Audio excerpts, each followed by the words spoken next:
ụlọ oriri na ọṅụṅụ dum enwegasịrị na Anambra steeti a na-atụ anya n'ebe ha nọ na ndị a ga-ewelitekwu nnọọ aka n'ọrụ dịka ndị ogbo ha na mpaghara mba ụwa dịgasị iche iche n'ihi na dịka esi kwupụta na ndị a dị nnukwute oke mkpa iji wee mezuo ọchịchị obi aka na-achị steeti a bụ Ọkammụta Chukwuma Soludo ime ka steeti a bụrụ ebe mbụ ga na-agba ndị mmadụ n'obi maka njem nlegharị anya iji mezuo ya bụ ọchịchị obi ime ka Anambra steeti dịka mba Dubai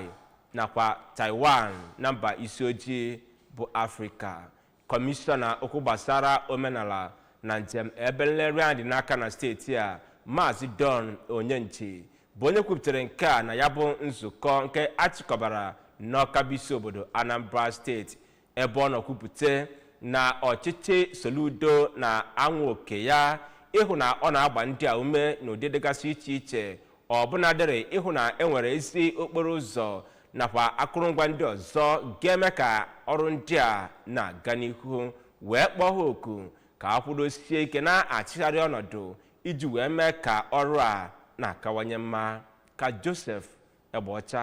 kọtọpụrụ gị akụkọ a.